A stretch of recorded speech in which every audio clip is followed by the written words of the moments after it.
Hello friends, एक बार फिर से स्वागत है आपका हमारे यूट्यूब चैनल में। आज के अपने इस वीडियो में हम बीएड के असाइनमेंट स्वच्छता और स्वास्थ्य का जो असाइनमेंट हमें मिलता है उसके ऊपर का हमारा वीडियो है। यानी कि हेल्थ और हाइजीन के ऊपर आपको जो बीएड में फाइल बनाने के लिए मिलती है उसको आप किस तरह से प्रिपेयर कर सकते हो यहाँ पर वो हम आपको बताएंगे। तो वीडियो में आगे जाने से पहले अगर आपने हमारे चैनल को सब्सक्राइब नहीं किया तो मेक श्योर आप इसे ज़रूर सब्सक्राइब कर लें और पास ही पड़े बेल आइकन को ज़रूर दबाएं, जिससे जब भी हम वीडियो डालें आपके पास नोटिफिकेशन ईजिली और सबसे पहले आपको नोटिफिकेशन मिल सके। वीडियो अगर आपको पसंद आता है, आपके हेल्पफुल रहता है, तो वीडियो को लाइक करें और उसे अपने फ्रेंड्स के साथ जरूर शेयर करें। आपको स्क्रीन पर अभी आपको इंडेक्स नज़र आ रहा है जिसमें हमने स्वास्थ्य और स्वच्छता दोनों के ऊपर जिन जिन टॉपिक्स को हमने अपने असाइनमेंट में इंक्लूड किया है उन सभी को हमने मेंशन यहाँ पर कर दिया है। सबसे फर्स्ट पेज में हमने स्वच्छता रखी है। मानव जीवन के लिए स्वच्छता बहुत आवश्यक है। गंदगी कचरे में अनेक प्रकार की बीमारियां हो सकती है। अस्वच्छता से पर्यावरण प्रदूषित होता है। गंदगी के कारण अनेक प्रकार के प्रतिकूल दशाएं या प्रभाव भी उत्पन्न हो जाते हैं। स्वच्छता को हमने यहाँ पे थोड़ा सा डिफाइन किया। उसके बाद हमने स्वच्छता क्या होती है बेसिकली उसको हमने यहाँ पे डिफाइन किया है कि सभी प्रकार की गंदगी को दूर कर निरोग एवं आरामदायक जीवन जीना स्वच्छता है। मानव जीवन मूल्यों में एक मूल्य स्वच्छ रहना है। स्वच्छता भारतीय संस्कृति का प्रतीक है। बेसिकली साफ सफाई से यहाँ पे मतलब है कि चाहे आप कुछ भी काम कर रहे हो, कैसे भी आप कहीं पे भी रह रहे हो, तो वहाँ पे आपको साफ सफाई ज़रूर रखनी चाहिए। यहाँ पे मैं कोई भी क्लिप आर्ट, कोई भी एक्स्ट्रा वीडियो में कोई भी इमेज वगैरह नहीं इंक्लूड किया क्योंकि हमने अपने इस असाइनमेंट में दोनों ही साइड लगभग इस असाइनमेंट में हमने प्रॉपर जितने मतलब हमें पिक्चर्स यूज़ करने चाहिए वो पिक्चर हमने यूज़ यहाँ पर किए हैं। डेफिनेशन हमने यहाँ पर ली है स्वच्छता की। WHO ने स्वच्छता को कई प्रकार से परिभाषित किया है। लोगों को स्वच्छता के लिए शौचालयों व दूषित पानी को स्वच्छ करने के साधनों व उपायों को करने की यहाँ पे आवश्यकता है। इस तरीके से मतलब WHO ने इसको परिभाषित यहाँ पर किया है, वो चीज़ हमने यहाँ पर बताई है। बेसिकली इसे हम वैसे डेफिनेशन नहीं बोलेंगे बट ये परिभाषित उन्होंने किया है इस तरीके से, मतलब तो वो चीज़ हमने यहाँ पर लिखी है। और इसके सामने के ही पेज पे आप देख सकते हैं एक कदम स्वच्छता की ओर। स्वच्छ भारत का जो एक लोगो है यहाँ पर हमने वो यहाँ पर बताया हुआ है। जितने भी पॉइंट्स हैं उनको आप नोट डाउन कर सकते हैं अगर आपको भी ये असाइनमेंट प्रिपेयर करने के लिए आता है। नेक्स्ट यहाँ पे स्वच्छता का महत्व, तो यहाँ पे हमने कूड़ेदान में डाला। इस तरीके से एक इमेज यहाँ पे क्रिएट कर दिया है। आप भी कर सकते हैं इंटरनेट पे। इस तरीके से काफ़ी सारे इजी भी मिल जाएंगे और हार्ड भी मिल जाएंगे, मतलब अच्छे और भी मिल जाएंगे आपको इमेजेस, उनको भी आप यहाँ पे बना सकते हैं। क्या मानव जीवन मूल्यों में एक मूल्य स्वच्छ रहना भी शामिल है। स्वच्छता भारतीय संस्कृति का प्रतीक है। इस तरीके से हमने यहाँ पे इसका महत्व बता दिया है कि सुनिश्चित करें कि आप प्रतिदिन 2 बार अपने दांतों को ब्रश करें, है ना। इस तरीके से दैनिक स्नान करें मौसम की स्थिति के अनुसार, ठीक है, मतलब जिस तरीके का मौसम होता है उसी तरीके से स्नान का पर करें ज़रूर। और मास्क लगाएं क्योंकि आजकल जिस तरीके से जो भी ये बीमारियां वगैरह फैल रही हैं इसका भी इससे भी हमें अपने को बचाना है, ठीक है। इतना ज़्यादा जो पॉल्यूशन हो रहा है इससे भी हमें अपने शरीर को बचाना है, खुद को भी बचाना है, अपने फैमिली को भी बचाना है। तो इस वजह से क्योंकि ये आजकल की अब ये इंक्लूड हो चुका है मास्क हमारे जो है डेली यूजेस में, तो इसको भी आपको मेंशन करना है कि आपको कोविड के जितने भी रूल्स हैं, जितने भी आपको प्रिकॉशंस लेने हैं वो सारे के सारे भी अगर आप इसमें इंक्लूड करते हो तो वो भी आपको काफ़ी अच्छा एक असाइनमेंट मिलेगा और उससे आप काफ़ी अच्छे मार्क्स प्राप्त कर सकते हो। हमेशा अपने घर को साफ रखें और शौचालय व किचन को रोगाणु मुक्त रखें। किचन जार का प्रयोग करें और सफाई के लिए रोगाणु रहित करने के लिए मतलब उसमें हेल्प करता है, ठीक है। जो भी आपके सफाई के जितने भी चीज़ें आप यूज़ कर सकते हो। सार्वजनिक स्थानों पर ना थूकें, ना पेशाब करें और ना ही खुद कुछ खाने वाली जो सामग्री है उसको आप फेंकें। नेक्स्ट यहाँ पे स्वच्छता के उद्देश्य। स्वच्छता का उद्देश्य नागरिकों में स्वच्छता संबंधी सुधार को बढ़ाना है, ठीक है। आपके यहाँ पे देख सकते हैं किस तरीके से हमने एक डायग्राम यहाँ पे बनाया है, झाड़ू बनाया है, एक डस्टबिन बनाया है और उस तरीके से झाड़ू में मतलब खुद ही उनकी आंखें वगैरह बनाई है। इस तरीके के पिक्चर्स भी आपको जो एक तरफ से थीम बेस्ड होते हैं तो इस तरीके के पिक्चर्स भी आपको इंटरनेट पर मिल जाएंगे। आप अपने हिसाब से बना सकते हैं क्रिएटिव, आपको अगर अपना असाइनमेंट बनाना है तो। अदरवाइज़ जिन लोगों की ड्राइंग बिल्कुल भी अच्छी नहीं है तो वो लोग पिक्चर भी पेस्ट कर सकते हैं, मतलब इंटरनेट आप जो है निकाल करके उसे, है ना।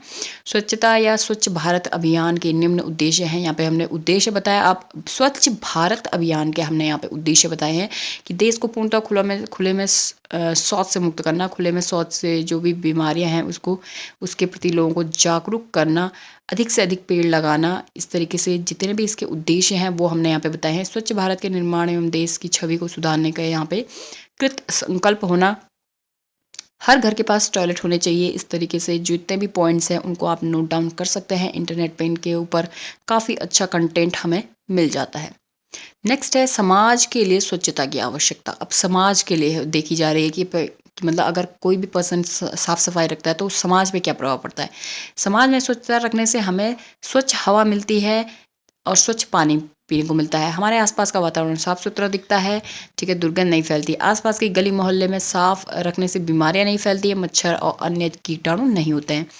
स्वच्छ रखने से सबसे ठीक है तारीफ भी पाते हैं लोग कि हाँ भाई वहाँ पे का जो जितना भी एनवायरनमेंट है वो साफ सफाई वाला है, जितनी भी कॉलोनी है वो साफ सफाई वाली। साफ सुथरे समाज में लोगों का आत्मविश्वास बढ़ता है क्योंकि उनका मानसिक स्तर सही रहता है। और लास्ट इसमें साफ सुथरे समाज में वहाँ की जैव विविधता का विकास होता है। नेक्स्ट है यहाँ पे स्कूल के लिए स्वास्थ्य की आवश्यकता। ठीक है, अब यहाँ पे स्कूल की बात की जा रही है कि स्कूल में अगर जो है साफ सफाई रखी जाएगी, स्वच्छता रखी जाएगी तो वहाँ पे क्या आवश्यकता, क्यों आवश्यक है बेसिकली, तो रोग और कीटाणु के संक्रमण नहीं बढ़ेगा। स्वच्छता के कारण स्कूलों में पेयजल व भोजन की जो सुविधा है वो बेहतर होगी। स्कूलों में हाथ धोने की सुविधा होनी चाहिए, भंडारण टैंक होना चाहिए, नाली कचरा आदि जो भी है ठोस या तरल अपशिष्ट जो भी है उनका निस्तारण होना चाहिए। तो ये चीज़ें होनी चाहिए, स्कूलों को देखनी चाहिए, स्कूल में ये चीज़ें होनी चाहिए। नेक्स्ट अब हमने यहाँ पे से स्वास्थ्य जो है इसमें इंक्लूड किया अपने असाइनमेंट में, क्योंकि असाइनमेंट हमारा स्वास्थ्य और जो है स्वच्छता के ऊपर है। तो यहाँ पे से हमने स्वास्थ्य इंक्लूड किया है, तो यहाँ पे मैंने एक बुक मार्क यूज़ किया है, येलो कलर का आपको दिख रहा होगा। स्वास्थ्य को हमने यहाँ पे परिभाषित किया है। उत्तम स्वास्थ्य वह अनमोल रतन है जिसका मूल्य तब ज्ञात होता है जब वह खो जाता है। ठीक है, तो साफ सफाई रखेंगे तो हमारा स्वास्थ्य भी अच्छा रहेगा। तो यहाँ पे अब हम स्वास्थ्य को डिफाइन कर रहे हैं। स्वास्थ्य की अच्छी आदतें क्या क्या होती हैं। साबुन से हाथ धोने की जो आदत है, यहाँ पे जो है पेज खाली खाली सा ना लगे तो इसलिए मैंने मेन जो अच्छे अच्छे से टॉपिक्स बना के उनको जस्ट ऐसे ही कवर कर लिया है। आप देख सकते हैं क्लाउड शेप में। घर की साफ सफाई का खास ध्यान रखें। योगा व्यायाम नियमित करें, ताज़ी सब्जी फलों का सेवन करें, विश्राम सोने की जगह साफ सुथरी रखें। घर का साफ सफाई से कीटाणुनाशक पदार्थों का इस्तेमाल करें साफ सफाई के लिए, ताकि कीट घर से दूर रहे। समय समय पर घर के सामानों को धूप में रखें ताकि वे सीलन न पकड़े। सीलन वाले घरों में जो है लोगों का स्वास्थ्य जो है वो खराब रहता है। अब हमारा है जो मेन रिपोर्ट हमें देनी थी कि आपने किसी एक पर्टिकुलर स्कूल में, क्योंकि बीएड में आपको यही है, तो किसी एक पर्टिकुलर स्कूल में आपको जा करके जो है स्वास्थ्य एवं स्वच्छता के बारे में रिपोर्ट यहाँ पे पेश करनी थी। तो यहाँ पे हमने आपको दिख रहा है, ठीक है, हमने स्कूल की भी आप फ़ोटो लेंगे, ठीक है, जिस स्कूल में आप गए हो और वहाँ की फ़ोटो लेंगे, वहाँ के विद्यालय का आपको स्कूल का नाम लिखना है। यहाँ पे जो है टाइम टेबल है आपको दिख रहा होगा, और यहाँ पे हमने विद्यालय का नाम लिखा है। कक्षाएं 1 से कक्षा 5 तक है। स्कूल का समय हमने अपने अकॉर्डिंग देखा था, जो भी उन्होंने हमें बताया उस तरीके से। प्रधानाध्यापिका का नाम है, अध्यापकों की संख्या यहाँ पे है, शिक्षार्थियों की संख्या यहाँ पे है, और वहाँ नीचे से आपको यह बताना पड़ेगा कि ये जिला स्तरीय है या केंद्र स्तरीय स्कूल है। जिस भी स्कूल में आप गए हो उसके बारे में आपको थोड़ी सी इन्फॉर्मेशन बेसिकली यहाँ पर देनी है स्टार्टिंग में। फिर आपको है राजकीय प्राथमिक विद्यालय पनाई गौचर का, ये है विद्यालय की स्थिति आपको बतानी है, कहाँ पर वो है, मतलब किस तरीके का वहाँ पे आने जाने की सुविधा है नहीं है, वो चीज़ आपको यहाँ पे बतानी है। कहाँ पे बेसिकली वो जो स्कूल है वो स्थापित है। विद्यालय का मार्ग आपको बताना है किस तरीके का है, पैदल मार्ग है या दुपहिया है या फिर बड़ी बड़ी गाड़ियाँ जा सकती हैं। विद्यालय का मुख्य द्वार किस तरीके का है वो आपको बताना है, ठीक है, कि विद्यालय के मुख्य द्वार की स्थिति अच्छी है, विद्यालय का नाम लिखा गया है, ठीक है, ये आपको बताना है। विद्यालय भवन की स्थिति अब आपको बतानी कि भवन किस तरीके का है ना, कितना बड़ा है, कितने उसमें कमरे हैं, जो भी चीज़ें आप बता सको वो आप यहाँ पे मेंशन कर सकते हो। हमें आपको प्रॉपर हेडिंग्स आपको यहाँ पे मैंने येलो कलर से इसलिए मार्क करा हुआ है, हेडलाइट हाईलाइट किया हुआ है, ठीक है। और फिर है विद्यालय में कक्षाएं और जितने भी पिक्चर्स वगैरह उस विद्यालय में लगे हुए थे या फिर जो हमने क्लिक किए थे वो हमने यहाँ पे जो है पेस्ट कर लिए, क्योंकि ये आपकी रिपोर्ट है तो यहाँ पे आपको ज़्यादा से ज़्यादा पिक्चर्स का यूज़ करना होगा, मतलब आप बहुत सारी पिक्चर्स ले सकते हैं उस स्कूल की। विद्यालय में कक्षाएं हमने बताया कि कक्षाओं में प्रॉपर चार्ट लगे हैं, श्यामपट्ट है, कुर्सियाँ, जो भी फर्नीचर बच्चों के लिए होता है वो है। तो इस तरीके से ये कक्षाओं के बारे में हमने बताया। कक्षाओं में फर्नीचर के बारे में अब हम फिर से बता रहे हैं कि फर्नीचर जो है वो उनकी जो व्यवस्था है वो अच्छी है और बच्चों के हिसाब से है। खेल का मैदान बच्चों के पास है या नहीं है, क्योंकि कई स्कूलों में छोटा होता है, उस हिसाब से आप बता सकते हो कि बड़ा खेल का मैदान है या नहीं है। तो यहाँ पे ठीक था, मतलब बच्चों के हिसाब से। और भी जो पिक्चर्स है वो हमने यहाँ पे पेश किया है कि मध्य यहाँ पे भोजन का ये शौचालय है इनका, और ये भोजन का ही है। तो यहाँ पे हमने यहाँ पे मध्याह्न भोजन की व्यवस्था लिखी, शौचालय के सामने हमने शौचालय का पिक्चर पेस्ट किया है, पीने के पानी के सामने हमने टैंकी पेस्ट की है। तो इस तरीके बच्चों की स्वास्थ्य जांच, क्योंकि कोरोना के टाइम का है तो स्वास्थ्य जांच हो रही थी बच्चों की, मतलब उनको जो है हाथ धोना, ये चीज़ बताया गया था, मास्क वगैरह लगाना और जो है सैनिटाइज करना बच्चों को अपने हाथों को हर टाइम या किसी भी टाइम, वो बताया गया था कि स्कूल आते समय और जाते समय, तो ये था ही मतलब।